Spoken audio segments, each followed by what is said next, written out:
But bluntly, you are making life tougher for families right now, aren't you? Well, what would make it even tougher for families is if inflation kept on rising even more. I mean, I have to be honest about that. That's a risk. That is a risk, and that would be even tougher. So we have to take that into consideration.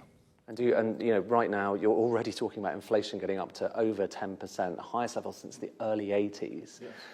As the governor, it's your job to try and keep it close to 2%. I mean, how does that feel, seeing it sky high? It's extremely uncomfortable. I don't want to make any bones about it. But the fact of the matter is this: we are being struck by historically large shocks. I mean, let's face it. Who of us thought there would be a war in Europe of the sort that we're seeing? It's terrible. The UK inflation rate soared to a 30-year high in December 2021. Now UK inflation 7 months later, UK inflation soared to 9.1% in April. It's the highest level for more than 40 years, as the rising cost of gas and electricity pushed household energy bills to record levels. The escalating cost of food and transportation also contributed to the rising cost of living, deepening the crisis affecting millions of low and middle income class families. Business groups said all sectors of industry and commerce were suffering from the steep rise in energy and fuel costs, with many facing a similar shock to their finances as during the pandemic, but without the same level of government support. Good luck. Let's look into this a little more, because we are very correlated to the UK and Europe's economy. If they go down, so will we, within a matter of 2 to 3 weeks. That is my prediction. Do your own due diligence. I'm not a financial advisor. This is just my opinion. So let's get more information. Editor, roll clip, fair use. The numbers have been climbing month by month. Now the trickle has turned into a flood of economic hardship. And today inflation is the highest it's been in 4 decades. Rising food costs have been a major driver.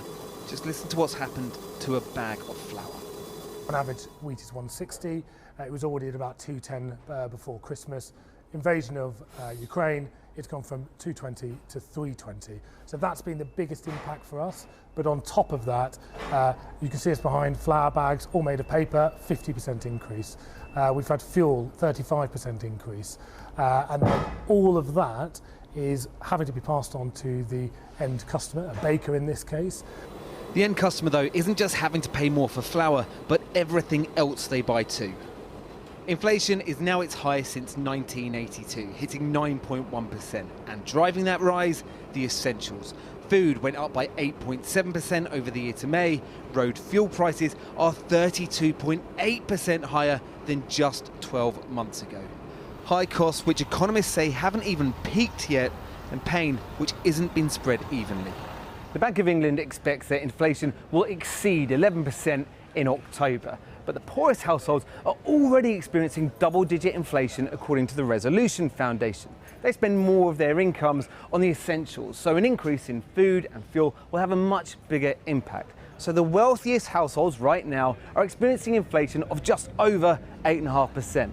The poorest are experiencing inflation of just under 10.5%. But that's where we are right now, and I'm going to take you through some of the other things from the meeting today, what they said, and what that means for us in terms of our savings, our mortgages, and other borrowing. Let's just stick very quickly with what else the Bank of England said in their minutes. They anticipate that inflation will go maybe perhaps to 11% this year around the autumn time, and this will be coinciding with the next energy price cap increase. We know there's been lots of sort of kind of predictions already, because we're halfway through that period where they kind of used to estimate how much the price cap will increase in October. In fact, more than halfway. We think that's going to go up quite a bit again, quite high again, more increases. That is going to be the big driver from that inflation going up to potentially around 11% in the autumn. We're already at 9%, which is huge, absolutely massive. So this is kind of it's going to get worse and worse and worse. Bank of England is all set to raise the interest rates next week for the 5th time since December, as the bank thinks that inflation is set to surpass 10% later in 2022 and is likely to keep going. According to a survey conducted by the Bank of England, expectations for inflation over the next 12 months rose to 4.6% in May, the highest in records going back to 1999. Britain is now forecast to have the weakest economy in 2023, among the world's big rich nations. Investors and most economists are predicting a quarter-point rate hike by the Bank of England next Thursday.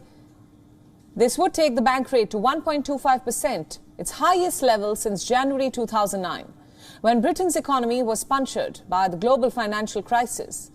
As per reports, expectations for the British borrowing costs over the next couple of years have risen sharply, and they have jumped again this week as the European Central Bank flagged the rate hikes at its next two meetings, including a possible half percentage point rise in September. Well, we've got this very, very narrow path, if you like, careful balance between, on the one hand, obviously inflation is well above target, and our job is to bring it back down to target and achieve price, bring it back to where it must be. On the other hand, we've got a very big, predominantly external shock, or series of shocks, hitting the economy, hitting the real income of households, companies in this country. And this is it's kind of historic stuff, really, isn't it? It is. It is. And we've also got a very tight labour market in this country. I go around the country a lot, talk to businesses, and they're talking, their worry is how do I recruit enough people for my business? So we're trying to balance this. We think most of the work to bring inflation down will be done by, unfortunately, the severity and scale of this shock to real incomes, which I have to, I'm afraid to say, has got worse in the last 3 months since we last produced a report, because obviously of the impact of the terrible events in Ukraine. And the scale of what's facing households at the moment, what's your advice to many people who are just trying to make ends meet right now? It is really difficult at the moment. Yeah, is it going to get worse? Well, we do think that inflation is going to get somewhat higher as the year goes by. The reason I'm afraid that have a reasonably high probability of that happening is the way in which the domestic energy price setting mechanism operates. We're into the window now of data that are collected to reset it in the autumn. And prices were high, even higher during the early part of the window, because I think really during the initial period of the Russian invasion. It's come down a bit since then, but they're still higher. So unfortunately, at the moment, as things stand, and as we're forecasting, we have to look at higher energy prices at the end of this year. Hey guys, it's Jose, your regular Joe Blow, keeping an eye out and my ears open, as always, to all the crazy things happening in this lifetime. You wouldn't think or believe if somebody would have told you a couple of years back that this would happen, not in my lifetime. I swear, you can't make this up. It is all just out of control. If you would have told me something like this would happen prior to the pandemic in 2019, I would have said, that's a lie. You need to seek help, because I could never imagine something like this happening within the world economy.